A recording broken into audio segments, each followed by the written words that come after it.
time for Voice of Indie. Your hosts today are Beem Weeks, author, producer, and marketing monster for independent multimedia publisher Fresh Ink Group, and Stephen Gies, author, producer, composer, and publisher for Fresh Ink Group. Happy Wednesday, everybody. Welcome to another episode of the Voice of Indie podcast. This is episode number 89. I am your host, Beem Weeks, and with me is Mr. Stephen Gies. How you doing, Stephen? I'm just thrilled to be here. It's a nice springtime Alabama evening. The azaleas are blooming like nuts. I've got probably 35, 40 bushes that are just gobbed with blooms out there. I love this time of year. It's so pretty. People who missed last week's show was the Gies Writer special episode, and you got to hear me talking about how to develop characters and how to develop dialogue. And so far, that one's getting a lot of re-listens. So I want to urge people to go check it out. If you missed that one, check last week's episode, and always watch our newsletters, because our newsletters give you links to earlier episodes and stuff. But the Gies Writer How-To series and the ebooks that go with it, it's getting a lot of interest lately. So I wanted to do that. One other mention, too, our marketing guy, Sam Wilson, who we've talked about a number of times, hired him as a 16-year-old. He's turning 18 tomorrow. So we want to shout out to our budding 18-year-old marketing executive, Sam Wilson. Happy birthday, Samuel. All right. Yeah. Now, little news here. We've signed 5 new book projects this week, so things are hopping at Fresh Ink Group. So keep your ears open and your eyes on our various websites and whatnot for some of these books as they come down. And we'll talk about them on this program as well. And speaking of talking on this program, if you would like to participate, we already have a caller. I see that on hold here, so it's a cool deal. Cool. We'll get to that caller. Stick around. If you want to call in with a question or a comment or join us on Twitter, here's how you can do that. Call 516-453-9902 right now with your questions or comments for tonight's guest, or post a note on Twitter with hashtag Fresh Ink Group in the body of the tweet, and we'll read it on air. That's 516-453-9902 or hashtag Fresh Ink Group on Twitter. Be there. All right. So we've got Robert G. Williscroft's book is out now. The Orc Federation to the Stars, the second Orc Chronicle. And it's starting to take off. It's getting some good sales. We're seeing some nice numbers. It's the sequel to his Icicle, a tensor matrix, the first Orc Chronicle. There's a pattern there. This is the first and second Orc Chronicle. He's working on the third one right now. This is cool, classic, character-driven science fiction. If you're a fan of the old, like Arthur C. Clarke, especially Robert G. Heinlein, that's the kind of science fiction with his own twist and his own style that this guy puts out, and I'm a fan of that kind of stuff. So I really enjoy his books. I want to encourage you to get out there, get your copy now. Let's get those sales up.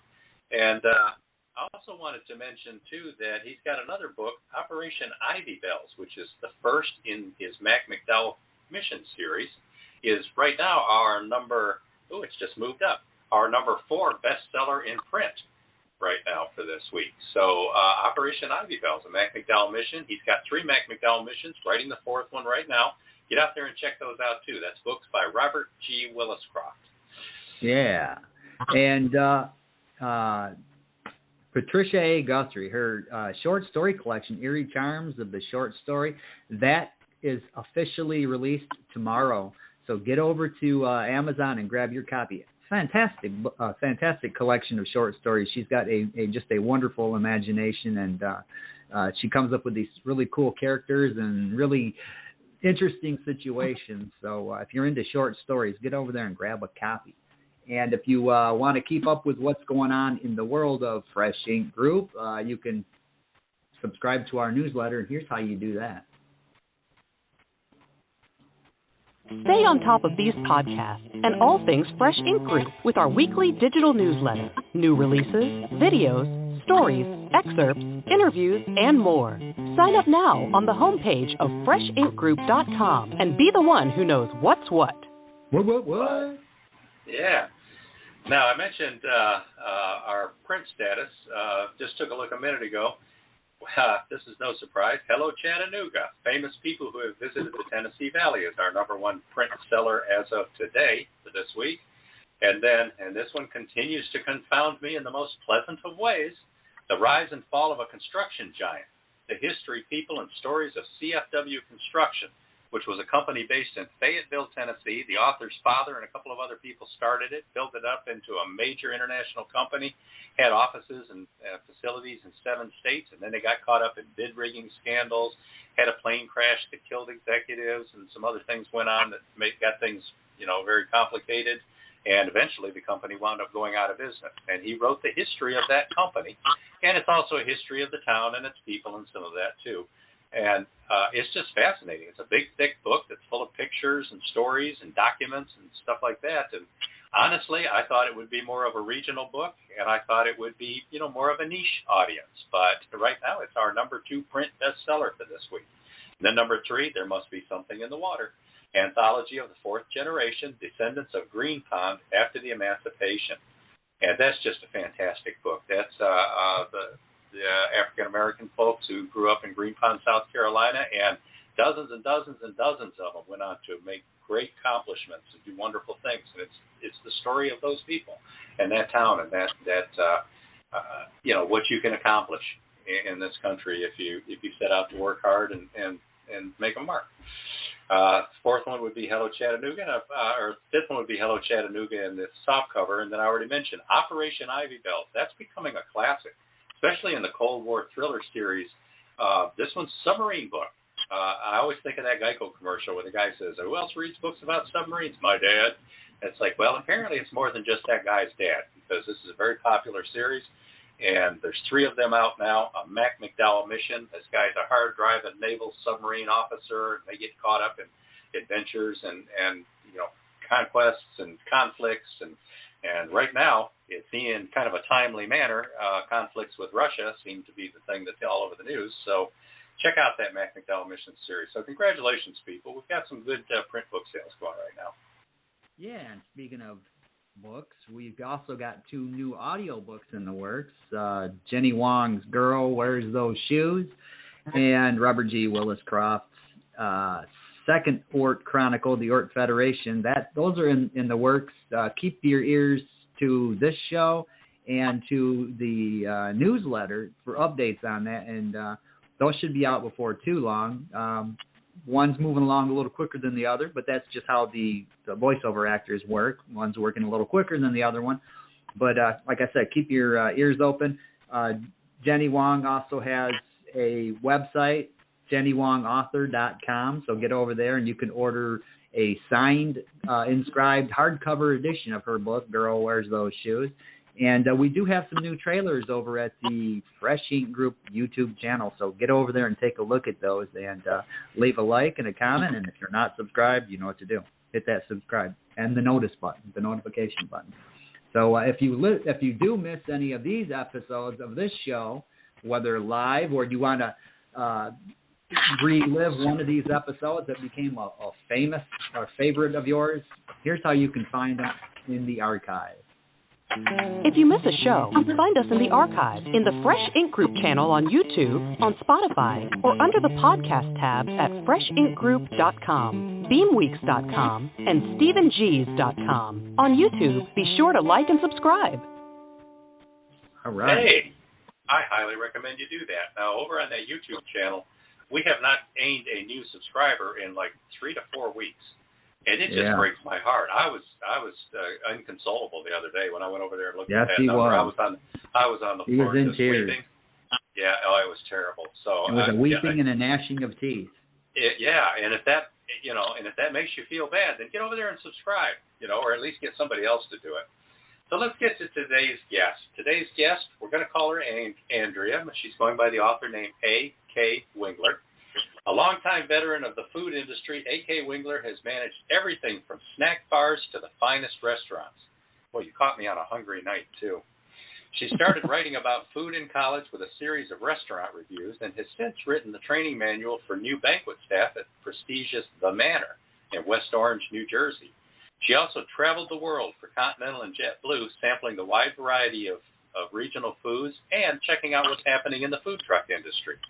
A longtime resident of Florida, she holds a Bachelor of Arts in Liberal Arts and is a graduate of the prestigious Le Cordon Bleu College of Culinary Arts in Orlando. She knows food. I need to get myself invited over for dinner some night. She and her partner enjoyed great success operating their own food truck. Wingler looks forward to helping make you proud of owning your own business. Welcome to the show, Andrea. Welcome, Andrea. Hi there. Hi. We are glad to have you on. Glad to be here. Yeah. Thank you so much. I'll tell you, working on this book, I got hungry every time I worked on this because I was always out there looking at pictures of food and doing graphics of food and looking at food trucks and seeing all their menus and thinking, man, that looks like good food. And, you know, food trucks are good, hot. Yeah. Food trucks they are. a hot thing right makes you now. want to jump right in. Yeah, I just watched the news segment. We got two big festivals coming here to North Alabama, Decatur and Huntsville, and they put the maps up on the screen saying, here's where the stage is going to be, and here's where the games and concessions are going to be, and then they've got like whole blocks just blocked off for, and here's Food Truck Alley. You know, or these 3 blocks, nothing but food trucks. Come on down. And a lot of people go down there for the food trucks. I go to a lot of these things just because I like to go check out all the different kinds of cool foods. Absolutely, because there's always something different. There's always something new, some kind of quirky dish.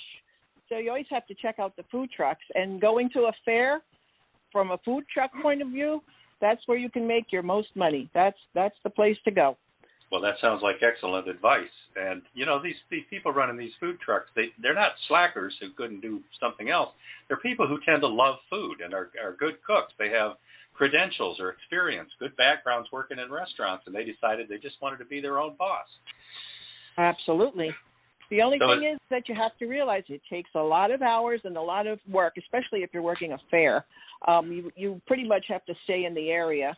But it's well worth it, and people working in food are always fun people. It's always a party, always a party. Oh, yeah, those are good words, always a party. Oh, yes. So, Andrea, so where are you from? Where all of you lived, and where are you now? Right now I'm in Orlando, Florida. I've been here for a number of years already, and I'm originally from New Jersey. New Jersey. Started my food career in New Jersey. Very nice. All right. When you had your own food truck, was that in Florida or in New Jersey? That was in Florida. Oh, okay, great. That was here in Florida. That wasn't all that long ago. Yes. So did you move to Florida? Did you move to Florida specifically to start the food truck, or were you down there and decided to, hey, let's start a food truck? Yeah, pretty much already down here. Still working with the airline. Well, the good thing about working for the airline is that it's super flexible, so you can always give up your hours or trade your hours, and you can travel and find out what's going on in the rest of the world. So it's quite a good thing to have in your pocket sometimes. But I was down here already in Florida, and having a food truck was something I always wanted to do, always, even back in New Jersey, and could never just get it together and whatnot. So just so happened, Bob and I had met through the airlines. We had worked together. We liked the way each other works. We're business partners. And we decided to go ahead and give Food Truck a try. And we really enjoyed it and had a lot of fun with it. Oh, that's great. Yeah. Yeah. I know. There's up here, I'm in Michigan. And food trucks have just taken off up here. They're all over the place. You see them downtown on the street corners. You see them in parking lots, you know, out in the suburbs. And, I mean, it's just the variety of food, too. It's I mean, everything from tacos to smoked brisket to, you know, hot dogs or whatever, but just all kinds of different stuff. So, I mean, that's a huge growing industry right now. Everywhere. Very much so.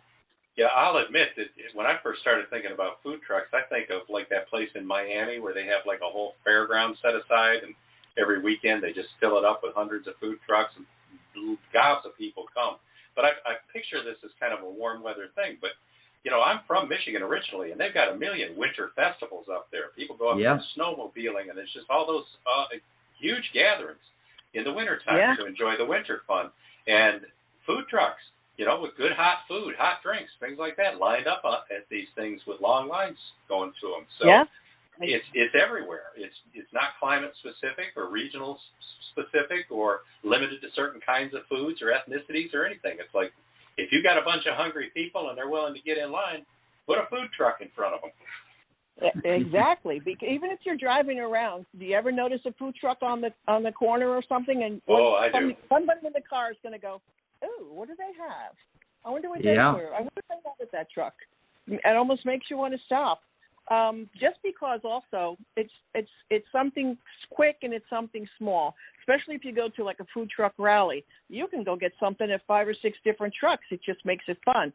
Everybody there is there to have a good time and just enjoy stuff, and you meet people, and people sometimes bring their pets depending on where the festival is, and it's just a good community type of business. Yeah. I'm also noticing too that I have several friends who are trained chefs and have restaurants or have run restaurants and stuff, and I'm noticing that it's also a good adjunct for some people who also have physical facilities. Like if you've got a kitchen and some space that you do carry out or something like that, adding a food truck or two to that business then also makes you mobile at the same time. Or the reverse. Like, for example, in the Huntsville, Alabama area, we had a lobster roll truck that became very famous. I mean, it got down to people were signing up. They got an app, and they would download this app so they could get informed where is the lobster roll truck today, and they would go seek this thing out. And it got so popular that they started a second truck and a third truck, and then they opened a physical location that they operate out of. And you can also go to. Are you talking about that place, Cousins? No. In fact, we've got a picture of the Cousins is in your book. This one's a different company. It's Lobster, the Lobster something. But I've just been kind of watching this one with interest, and they've turned this into a multifaceted business. So you can keep it small. You can just have a truck and make that your life, or you can have a couple of trucks, or you can add on to a physical business or vice versa. There's just no limit to the different business models that are available here, and that's why a book like yours is so excellent for telling people what kind of decisions to make, how to think it through, how to find the best route for you, and put your plan into motion. Exactly, because there's all different kinds of ways to make money with a food truck.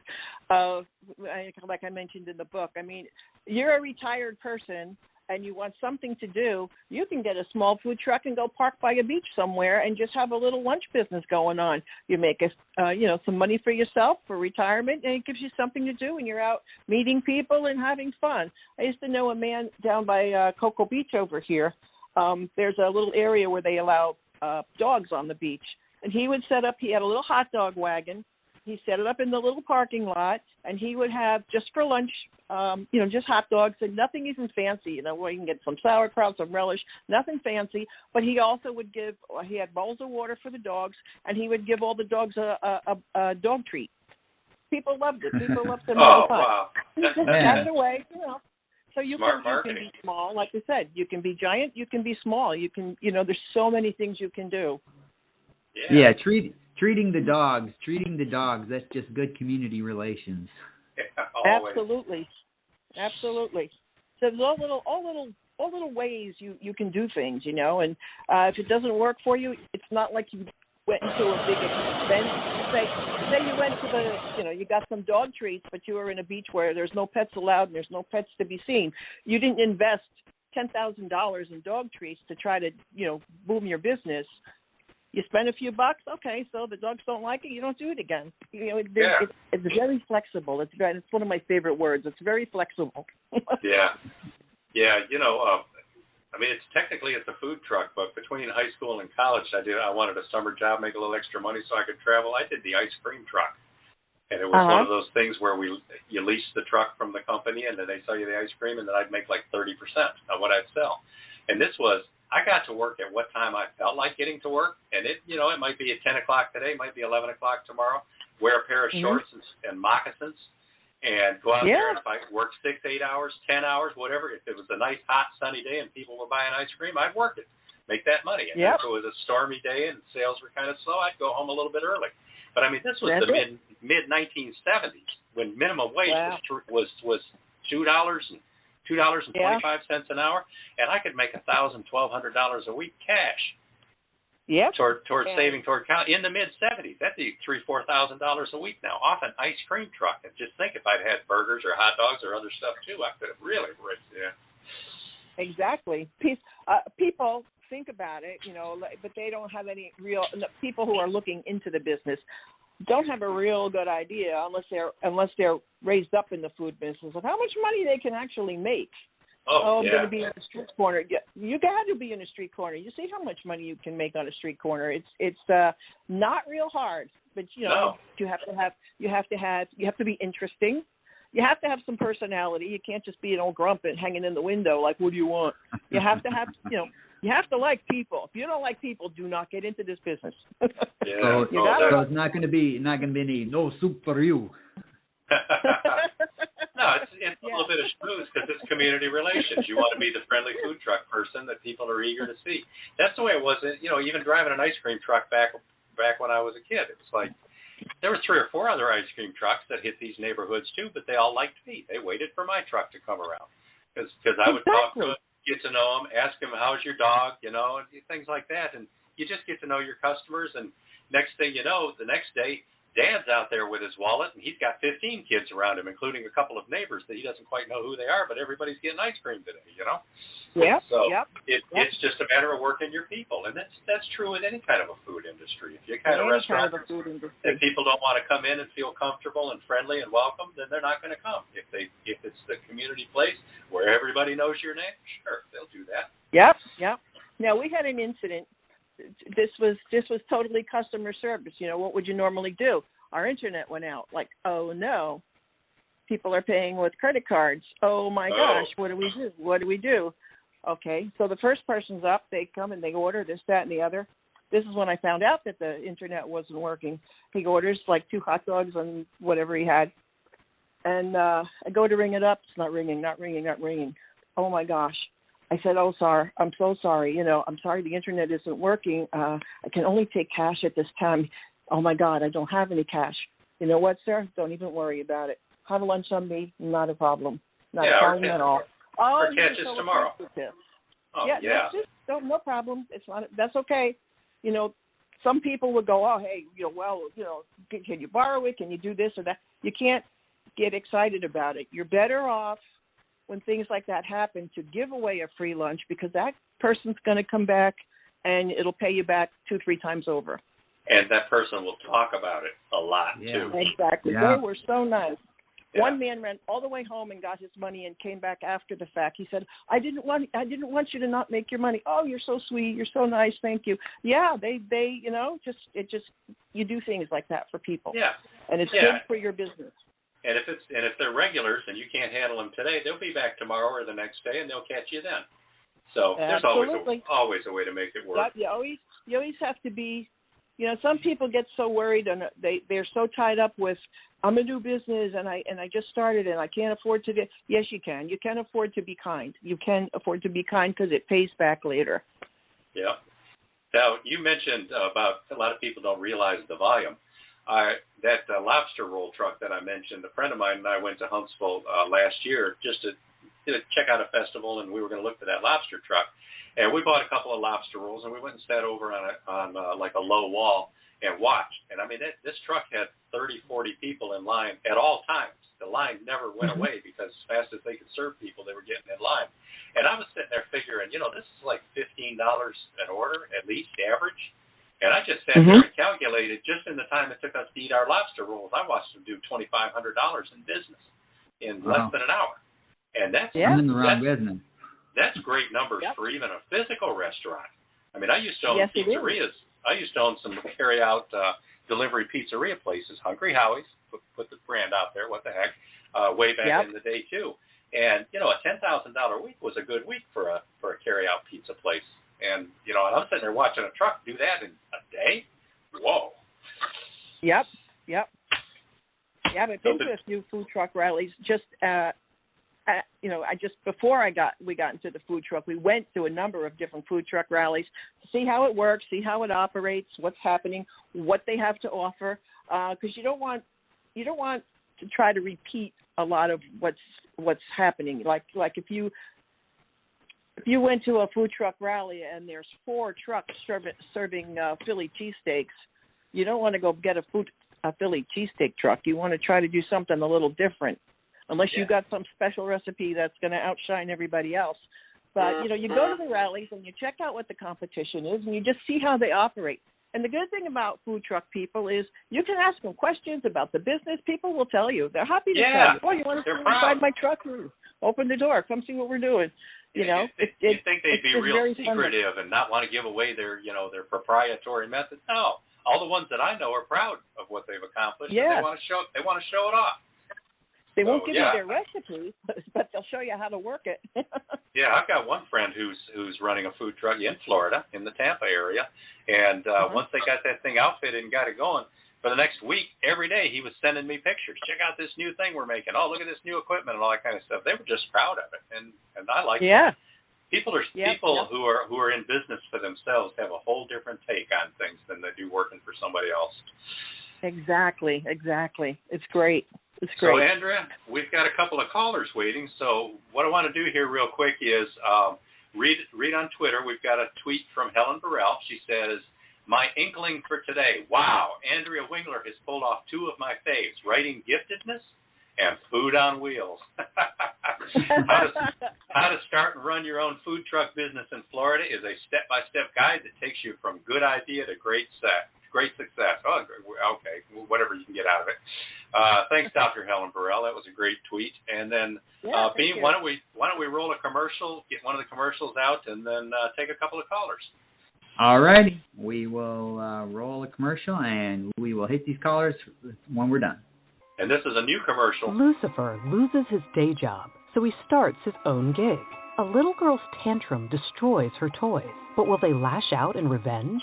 Can a miserable housewife find a new life for herself in a tear-stained old painting? Eerie charms of the short story, fantasy, mystery, and horror includes a snake deciding the fate of the world, a slot machine choosing life's winners and losers, a malevolent fairy dancing men to their deaths, a couple desperate to escape a train station, the dog show judge facing death, and more great tales. Proudly published by Fresh Ink Group, Eerie Charms is available worldwide in jacketed hardcover, softcover, and all ebook formats. Patricia A. Guthrie offers a cauldron of eerie delights that will please, delight, and yet terrify you. Ah, right. That's a new video that we just made this week, so get over to YouTube, check it out, make sure you hit that like button, and if you haven't already subscribed, do that. Pat Guthrie's real proud of that video. She has called me 3 times this week to tell me, I was just watching that video, and I want to tell you again, I really like this one. So it's kind of fun when we get those kind of phone calls. We have a lot of fun making these, and Pat brings us some good projects that are easy to visualize. So, go check that out. Eerie Charms. It's on our YouTube channel. Yeah. All right, so we're going to take the first caller who's been on hold for a while now, since the beginning of the show. This is going to be area code 708. Hello, caller. You are on the air. Welcome to the show. What is your name and where are you calling from? I'm Pat Guthrie. I don't know if we're just talking about my book. We were just talking about you. We just played your commercial. Just played your commercial. All right. Welcome to the show, Pat. I'm fascinated with Andrea's book. Okay. I wanted to know. I know she's basically in Florida, but I'm just wondering if she's ever done Taste of Chicago. Have I ever done Taste of Chicago? Yeah. You want to explain what that is, Patricia, for people who don't know? Okay, it's up in Grant Park in Chicago, and it's a huge thing around the 4th of July. It goes for 2 or 3 days, and it gets millions of people up here. I've been there a couple of times. I didn't particularly care for it. Loved the different venues that were there, pizzas and all kinds of different things. I would imagine that. I'm sorry. Go ahead. No, go ahead. No, I have not been to Taste of Chicago itself, but have been to Chicago and have introduced myself to many of the foods up there. Of course, the Chicago type pizza, the deep dish pizza, and the Chicago hot dog especially. But I've been up there for food investigations, if you would, testing and trying, but I have not done the Taste of Chicago. I have to put that on my list. Yeah. I was wondering how you liked working there, if you did work there. And no, I haven't worked here. I have visited here. Yeah, Chicago's one of those cities that has lots of festivals and events and stuff, too. Like last summer, co-host Beem Weeks and I were in Chicago, and they were setting up for Lollapalooza, and which was going to be right downtown at the main park there, close to the waterfront, and they were putting up temporary fencing, and we could see they had long stretches of roadway where they had temporary signs that said reserved for food trucks. Yeah. So they were gearing up ready. Lollapalooza is right near where the Taste of Chicago is. Okay. Yeah, so... I don't go anymore so much. But when I was younger, I went quite a bit. Yeah. So, Pat, you're asking kind of a specific question, but really you're opening the door for making the point of they're everywhere. Every city. Yeah. Every city, everywhere you go, they're there. And especially now that the COVID thing is kind of like, taming down and going away to some extent, people they want to get out. And at least out in the food trucks, it's a crowd, but you're out in the open air. You again, try all different things. It's not going to cost you $100 unless you want to. You can just enjoy the place, the food, and the people, in a really nice environment. Mhm. Yeah. Right. Well, thank you. I'm going to put that right on my list. Taste of Chicago. Got to head up there. All right. Do you have any more questions, Patricia? Yeah. Not that I can think of at the moment. The conversation is great. I'm really good. Well, thank you for calling in and being part of it. Yeah. Yes, thank you. And listeners, remember, she's got a new book out, Eerie Charms of the Short Story. Get over there and check it out, and check out the new video on YouTube.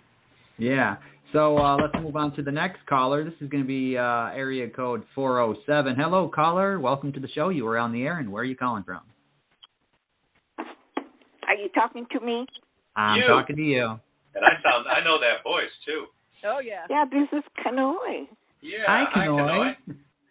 Hi, welcome how are back. you guys? We are happier, doing better now that you've called in, even better. And hungry. Well, I've been begging about you guys to everybody. Oh, we appreciate that. Yeah, when they said book, I was saying, do not write a book until you ask me who my publisher was. Oh. All right. And Kanani, that helped me with the book, when I said something about someone called, one of my coworkers called after she read my book. She said, "You've had a fantastic life." And she said, "But you mentioned your husband in the first part of the book, but you didn't mention him afterwards." I said, "Oh, we got divorced." And so she said, "Well, that's a good topic to write about in your second volume." There you go. I said, "Not no, but hell no." I said, "He won't be my friend anymore if I write another book." So, do you want to mention the name of your book since we brought it up? Oh, My 3 Wishes by Kanoe K. All right, My 3 Wishes, and it's basically a memoir about your life and your travels, and especially your time as being a exotic dancer, what we'd call Polynesian dancer? Polynesian dancer. Polynesian dancer, yeah, especially with your family, putting on a review, going on cruise ships, performing around the world. It's a fun, exciting memoir. And you know Andrea Wingler, the author of our food truck book here, and I believe you worked with her or flew with her at some point, too? Yeah, we worked together at Continental Airlines. Yes, cool. We did. And she and I got to be very good friends because we used to go down to Pleasure Island long ago in the 90s, right, Andrea? Yeah, Disney World. There. Yeah, and they had Pleasure Island was all nightclubs. So she would always go to Country Western, and I would always go to the disco. We had a group of us going to the disco. We had a lot of fun, didn't we, Kanoe? Oh, yeah. And then they took it away and made restaurants out of it. But I really like, when she said she called me about the book, and I told her, I said, you have to get Gary. I said, you are very good, because whenever I had a question, you always was there to answer it, unless you were broadcasting or something, and you would say, I'll call you back. But I said, no matter what time, he was always there, and he didn't make me feel like I was bothering him or rushing, So I said, they did a good job.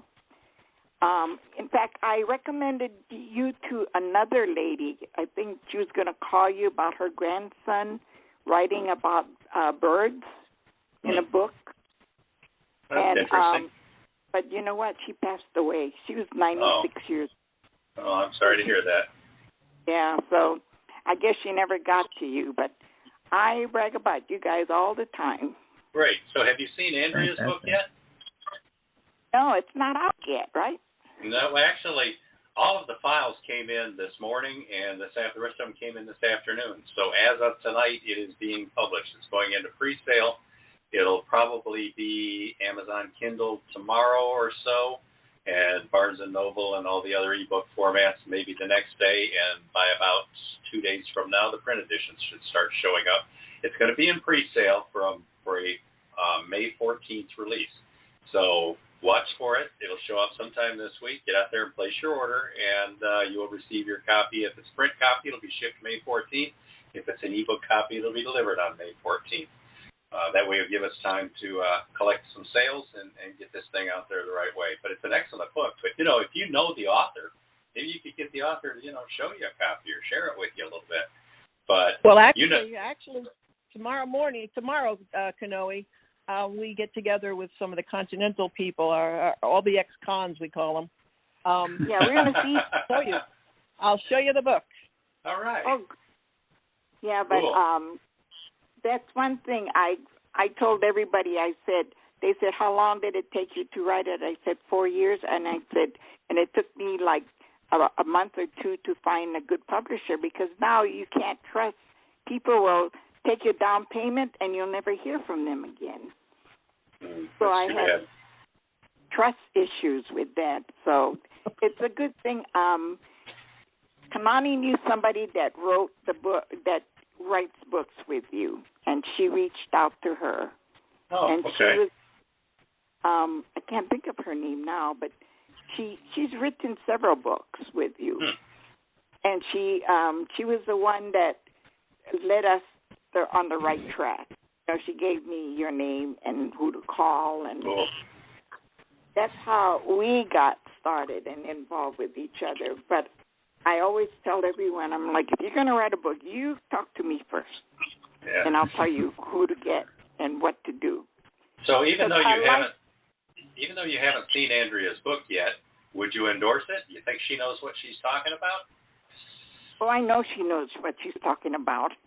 As an agent, very good. And she and I used to be redcoats for Continental, like customer service, where when people have problems, we're the go-to person. So I know she's a problem solver, and she knows her work. That's why we get along so well, because I pick my friends. I'm who I have as friends. And even though she retired and she went to JetBlue, every time I have a party at my house, I call her and tell her, I'm having a party, Andrea. So I always have her on my mind. It's not like she left and nobody remembers her. Great. No. Yeah. No, we keep in touch. Yes, we do. You're making me blush, Kanoe. You're making me blush. Well, Kanoe, we really appreciate you calling in and helping endorse Andrea's book and help us get the word out there. And, of course, if you actually order a copy from somewhere, make sure you go back and leave a review.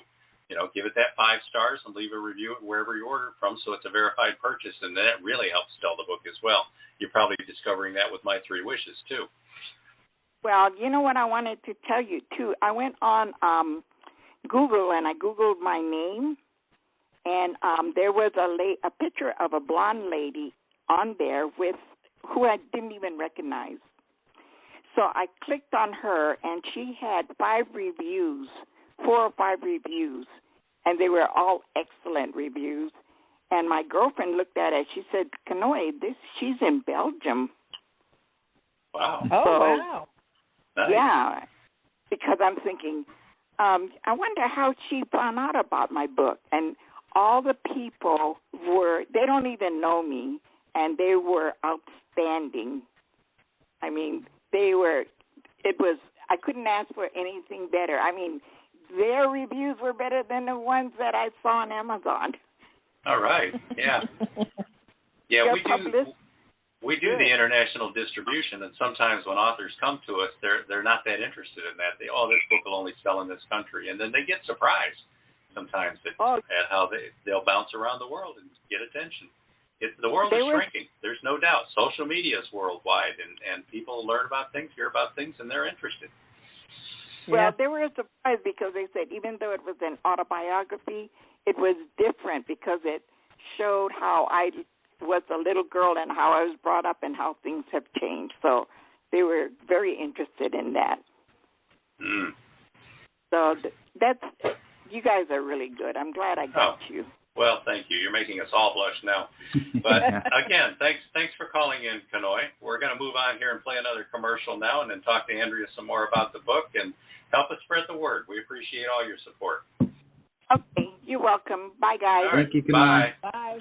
Bye. Yeah, we do have another caller, so after this commercial, we can take that caller as well. Good.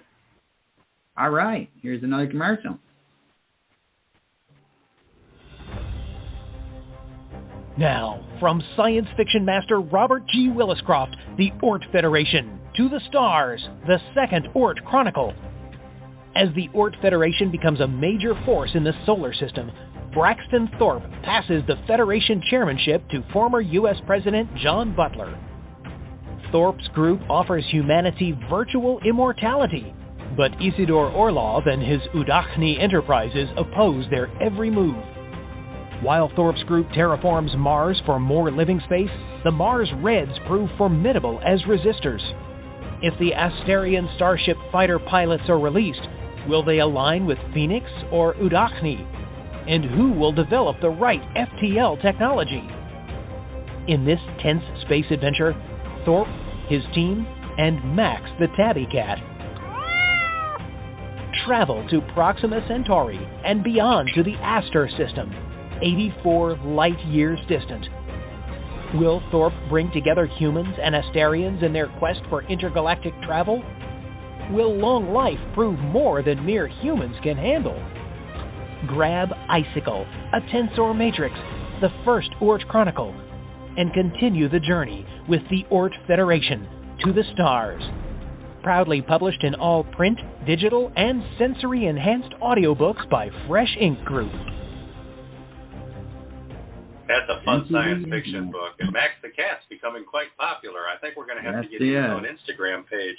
And his own especially website. Since, not to give away too much, but there might be more than one Emax by the end of the book. And, again, they're going to be very popular. Yeah. All right, let's go ahead and jump back into the phone calls and see what we got going here.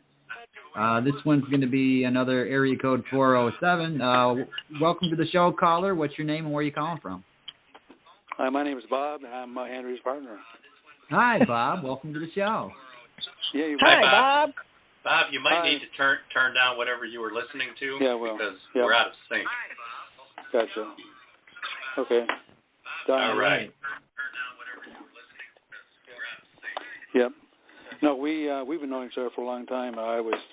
She always had told me that she wanted to have a food truck. I said, no, they don't make any money, on and on. Yeah. I always drug my feet. So then finally she says, let's just try. Well, I heard from a guy from Michigan, one of my old guys I was in the Air Force with. And he said, oh, man, we sold all these things. And I said, well, can you make any money? He said, yes, you can. So that kind of turned my head around. So I started talking to her. Well, maybe we could do this. So yeah, that friend of yours, right? Didn't he? It was him and his son, wasn't it? That did that. Him and his son, yep. They were around Pontiac, Michigan. Okay. And he said pretty much he just always would start in April and then go until the fair season was over, and he did all right. I said, what's all right? He said, well, we made about 400,000. Wow. I said, wow, that's and then what the guy did, he sold hot dogs only. Wow. Only hot dogs. So, you know, but he had a food truck, a trailer, and he rented one out. So, but he did all right. Wow, that's great. I'm going to let the rest of you finish this podcast because I'm going to go talk to a guy about a truck. Well, you can. I'm retired. I retired from United Airlines. That's how I got to know Andrea. And she worked for Continental, of course. We went back and forth, and then finally the day came when United bought out Continental. So, and we didn't argue anymore about who was the best anymore because we had one airline. Yeah. And then, then I retired from Continental, got bored, and went to JetBlue. But anyway, it took that Air Force friend to light that fire under him to want to do the food truck, but now he was very happy with it once we got going. Oh, cool. Well, we did pretty good. Yep. Hey, Andrew is exactly right. You do a lot of work. It's sometimes it's 10, 12-hour days, but you look at what you get paid. That wasn't bad. It was worth it. And I did most of the driving and everything, and but she would talk to the event coordinators and to get things lined up for us. But I got to say it was fun. Meeting people and food is two things that I like to do too. So. Yeah. Yep. We had a good run with it. And plus with the being in a food truck, I mean you got to travel. You're not in the same location day in and day out. You're seeing different places too, and I think that's kind of an added benefit. Well, it is. Oh, and definitely. Of course, Florida, there's just so many people moving in there from different cultures, different states, different places, different countries. So we always enjoyed talking to people, and they always start up a conversation, and they wouldn't leave. So they want to sell some more hot dogs to them, so and then they'd buy one, and then they'd leave. But we enjoy doing it. We really do. It's fun, and we made some money at it. And that's how we went into it. I mean, we actually bought our trailer, so we built it from the ground up. And the interesting thing about this particular book is that this is pretty much for Florida, because nobody wrote one for just Florida. Most of them were written for West Coast and someplace else. But this spotlight's what we had to do with Florida. When we bought it, we'd open one door and there'd be two behind it. So it took a lot of time to actually get set up. But we thought, let's just write a book about our experience. That's what we have. And the other books that we noticed were very general. They were very generalized. That's why we wanted to get specific, in Florida in particular. As Bob said, so many people are moving in from all over the place, and work is not as accessible and such a variety of work as you would have up north, like in New York or in California or whatnot. So we wanted to put it down as a guide of all the different steps you need to take, because like he said, every time we got one license, it's like, okay, you got that license, good. Now you need this license, and you have to do this and this and this. It's like, oh my God, okay, what's next? What next? And anybody that we spoke to, or even like we went downtown to City Hall, of course, to get the Orlando license, nobody had all the answers and told you all the parts as you went along.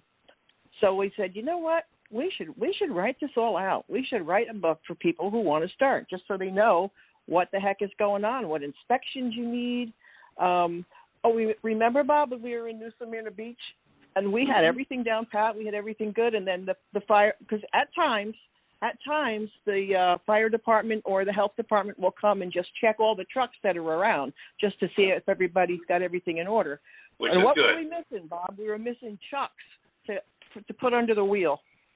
Like, nobody ever said anything about chocks under the wheel. Like, oh, okay. No, I can see it. It's all these little details of things. It's like crazy. Yeah. When you get into that kind of situation where you do have to have health departments or deal with different bureaucracies and stuff, it can be a bit of a downside. I had to deal with that with my pizzerias, because it takes some time and energy and stuff. But on the other hand, they're the ones that are keeping it honest. They're keeping the reputation of the entire food truck industry up. You don't want somebody running a halfway operation and people get sick, or right, absolutely. People get hurt, or that would be very, very bad for business.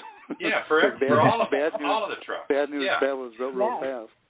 Yeah, so that's why we wanted to put as much info in there as we could think. Great. And get it all down. That's a stroke of genius, putting it all into one book. Yeah. Yeah, thank you. Yep, thanks. Yeah, and as I mentioned before, we're going to be talking about maybe doing some other states in this series too, once we can work out a deal and get this thing going. But I just think the potential is unlimited. I think every state could have a book, and we might even have to branch out to Europe or other places as well too. This could be a major hit series.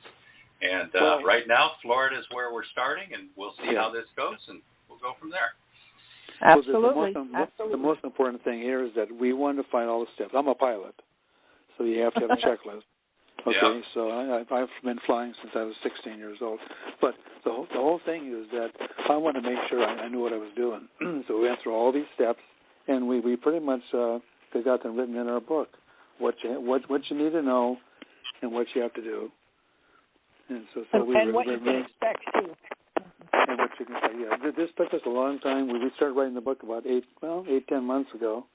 And Andrea just did a great job. She's a real whiz about putting things together. So, and I encourage her a lot, and I think that we've gotten a very good product here. It tells people what to do. Yep, but that's all I have. Good team. Well, thanks, Bob. That's all I have. Yep, that's all I have. Thanks for calling in, Bob. Yeah, thanks for calling in, Bob.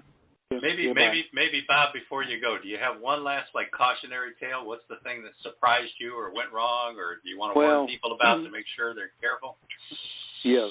One of the things that I did a lot, I would usually do the cooking, and she would run the window, and a lot of times I would have a little stool. I'd just sit back, kind of lean myself back on the sink.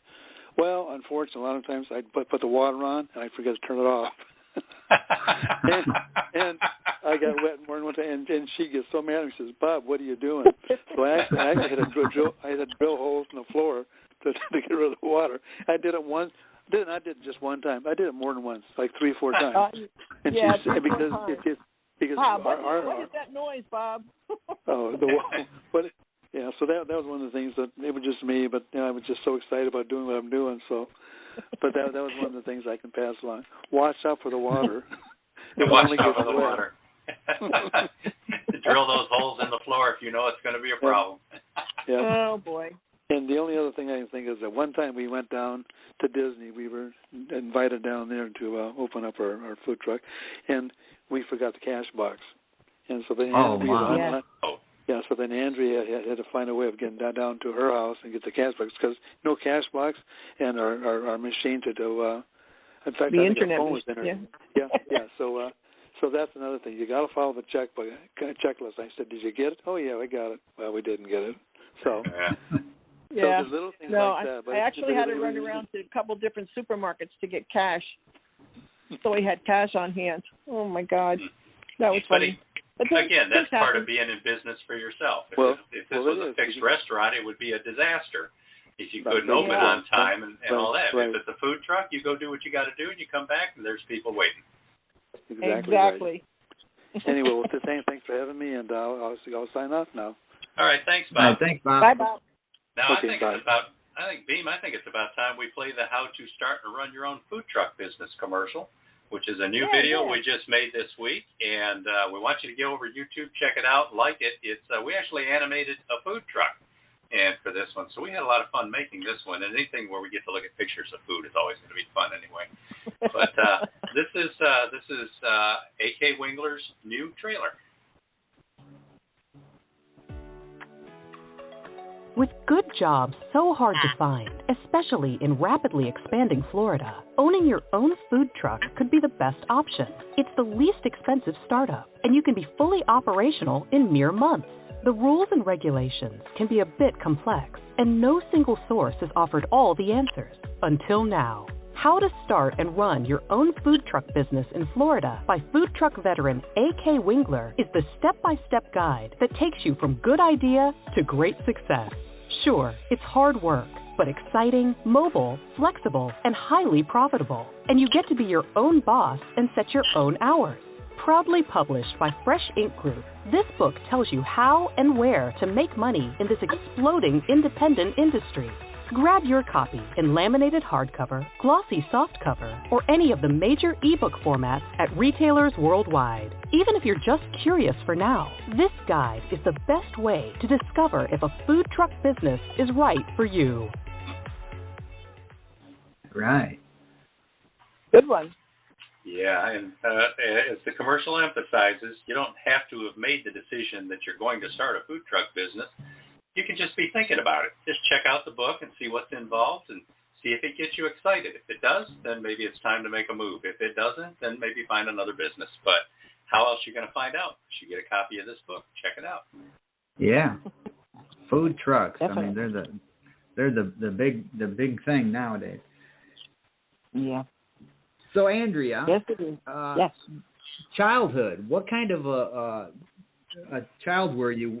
Were you a foodie back when you were a kid, or is this something that came later? You know what? I really was.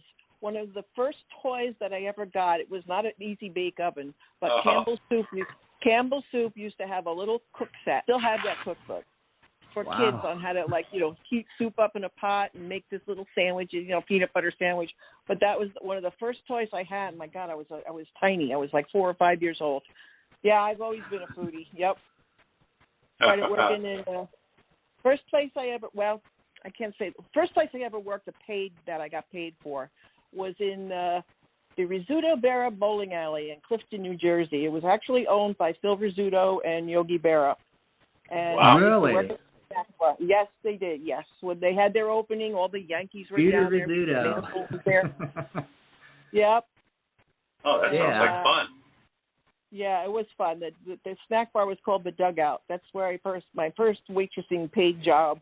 It was cool. That was fun. But even as a little kid, my mom worked in a bakery in town, like across the street from where we lived. And we used to go over there. The owners, they used to let me and my sister pack cookies at Christmas. But the bakers would take me, and he was kind of having me be an apprentice of sorts. Even as a kid, he used to cut out the cookies. I used to put the cherries in them because I was real specific about everything being just so and nice. So that was great fun. I just loved being around food and having people eat and enjoy their dinner and all kinds of stuff. Mm. I'm a foodie. I'm a big foodie. Yeah. What your truck was called Albedo's, is that right? No, it was called Andebos. Andebos. Actually, Bob came up with that. Yep. Andrea, Bob. Mm-hmm. And we see pictures of it. We see in the book. We see before and after the way you modified the truck, and we see floor plans and a whole bunch of helpful information that's all packed into that book. What was your menu like? Our menu was not real big. We served Italian-style hot dogs, which is something that I did not originate. It came out of Newark, New Jersey, this little place called Dickie's, and to my liking, and it's a large hot dog in a good hoagie roll with potatoes, peppers, and onions on it. It's really good. Wow, and like a meal. Yeah. You had side dishes?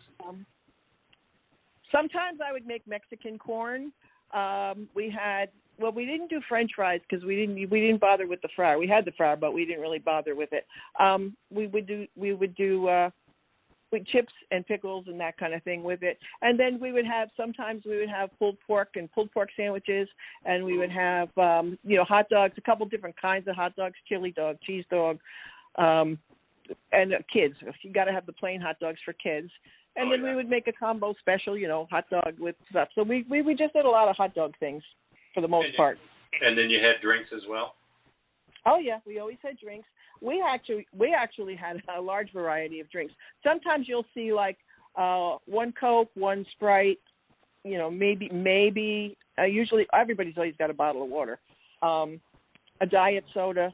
But we used to have, because we had a lot of Spanish, we did a lot for Disney with a construction crew that was working on the hotels, and this held us through a lot of the COVID stuff. We would do lunches there with them. So, and part of being a good foodie is knowing what your culture, what culture's like in particular. Yeah. So we would have grape soda, we would have orange soda, we would have the Coke, we would have the diet soda, we had Powerade, a couple different flavors of that. So we would have maybe 10 kinds of drinks. Yeah, and if you're not sure what your audience is going to want, see what they ask for. You know, yeah. If you got 10 people asking for that grape soda today, tomorrow have some grape soda there. You know, it's not that hard to do.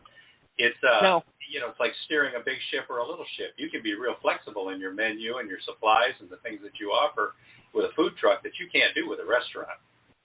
No, exactly. And I learned a whole lot about that working at the Manor, which was a huge banquet house. I mean, it was the place to have weddings or parties or bar mitzvahs in the New York, New Jersey area. But what the most interesting part about it was that it was almost like a psychology study. You had the same type of situation going on, but you had different ethnic groups. So you had African American groups doing certain things. You had Japanese wanted certain things. You know, everybody has their likes and dislikes. Now, if you want a successful food business or taking care of these parties, you better know what your people like. You know, it's not a question of stereotype, and it's not a question of you know, talking against the culture or anything. You want to make people happy, you have to know what they're like.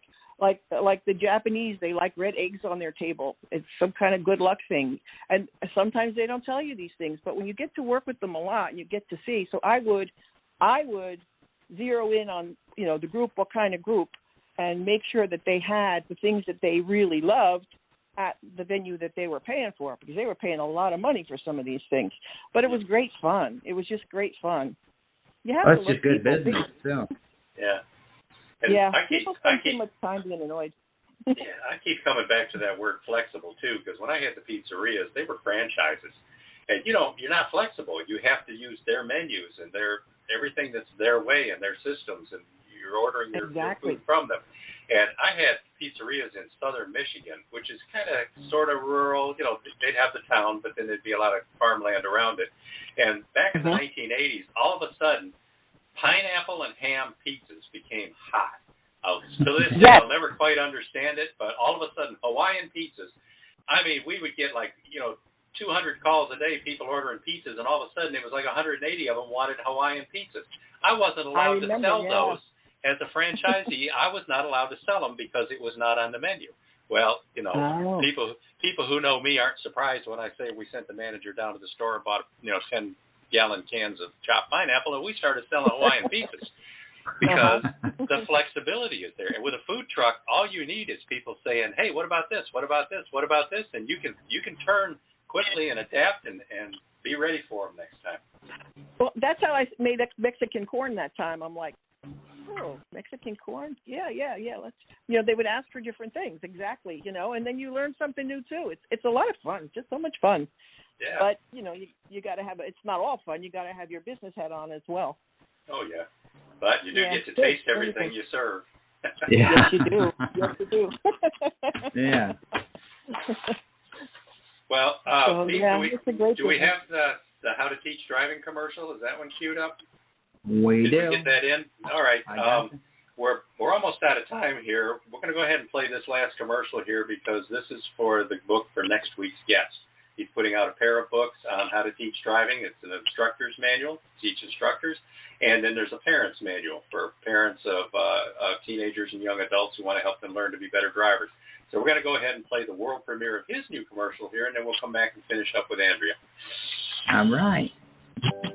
Whether you're a parent or professional instructor, How to Teach Driving, lesson by lesson, shows how to teach fundamental driving in a logical sequence. Instill confidence in your students or family members while helping them practice their skills in a safe setting before they need them on the road.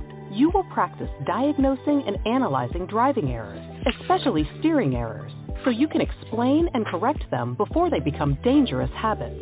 Academy founder Kenneth Lindquist includes a wide variety of tips, such as how to avoid hugging the center line and to take proper seatbelt use seriously. This instructor's edition of How to Teach Driving and its companion Parents Edition are the perfect partners to written guides because they translate the classroom's two-dimensional concepts into three-dimensional skills. Proudly published by Fresh Ink Group, both editions of How to Teach Driving are found everywhere in laminate hardcover, softcover, and all ebook formats. Whether your region requires driving instructor training and certification, or you simply want to be the best at helping beginners learn road safety, this book is the place to start. All right. Now that's not a video commercial yet. We're still in the process of making it. We expect to have that up by early next week. So don't go looking for it on YouTube yet, but do plan on tuning in for next week's show, because Kenneth Lindquist, he's founder of the Red Mountain Driving Academy here in Alabama, and this guy knows his stuff. In fact, we were working on his project when I was in my wreck last November and got my hands broken, and boy, he had 1,000 questions about what happened and did this happen and all that kind of stuff. He's seriously into this, so he's a fascinating guest. We're looking forward to having him. Yeah, fantastic. Looking forward to having him. Now, before we go, Andrea, do you have any advice for would-be authors now that you're an author? For other authors? Yeah. Or people who want to start a food truck business. Or people who want to start a food truck business. What's your big golden nugget for today? My golden nugget for today. Well, if you're going to be an author, make sure that you pick the right time of day that's comfortable for you, where you won't be disturbed, where you can actually, get into what you're thinking of to do the writing. Not have noise around, or it might be 4 a.m. or it might be 4 p.m, but just to get your comfort zone going on that, I found that to be very, very helpful. And again, on a food truck, if you want a food truck, get the book, research it first, research and what it's all about, and if you like it, go for it. That's the best advice ever. Okay, so the book is How to Start and Run a Food Truck Business in Florida. The author is A.K. Wingler. And Andrea, how do people get a hold of you? Out there on Facebook, Instagram, social media, websites? Yeah, we do want to mention that we are building a website for Andrea right now. It's just not up yet, but we will be promoting that in the coming weeks in the newsletter and on future podcasts as well. Yeah, right now I'm just on Facebook, so you can find me there. Okay, and what name do they put in? How do they find you? Just Andrea Wingler. Andrea Wingler. Okay, and that's Wingler. And Andrea, the usual spelling. So look for Andrea on Facebook. And, of course, always, if you want to get a hold of Andrea, if you got a question for her, want to make a comment or whatever, we've got a contact form at freshinkgroup.com. We always like hooking up our authors with the fans out there and, helping spread the word. Andrea, it's been fun having you on. I am so hungry now. I can't wait to get off here and go make something to eat. Well, thank you so much for having me. This has been great. Thank you so much. Yeah. Well, it's been a pleasure. Yes, it has. So next week, as I've already mentioned, we've got Kenneth Lindquist, founder of Red Mountain Driving Academy. He's got 2 books, How to Teach Driving, the Parents Edition and the Instructors Edition. And then after that, Beem? After that, we've got Joe Conjo. He is an author. He writes the Tony Resolito PI novels, and he also writes short fiction, and just an interesting guy, so tune in for that. Yeah, we discovered him when I was a guest on the Meet the Author podcast from Robin Joan Carter 3 weeks ago, 2 or 3 weeks ago, something like that, and he participated in that when we discovered his books and discovered him, and we decided to have him on the show. He's a fascinating guy, and he's a good writer. And then after that, we've got Sally Cronin from Ireland. We're going to be recording a show from Ireland. She's a poet, a fiction writer, and she writes shaggy dog stories as well. So we're looking forward to hearing some good Irish accent on this podcast. I'm not even going to try one myself. I don't know if she's actually Irish or she moved to Ireland. She moved to Ireland? Okay, we'll have to find out. I'm thinking that's how it went. Because I know she was here in the States for a while, so we'll find out, though. Yeah, we'll find out. I haven't talked to her yet, so this will be fascinating. But, again, we want to thank Andrea Wingler, A.K. Wingler, author of How to Start and Run a Food Truck Business, for being on the show. Thank you, Andrea. Again. All right. Thank you so much, guys. You're great. Listeners, we'll see you next week. See you next week, everybody.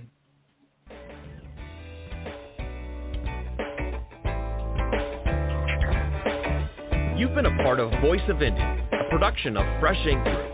Spread the word, support our guests, then find us at freshinkgroup.com and be sure to hashtag Fresh Ink Group.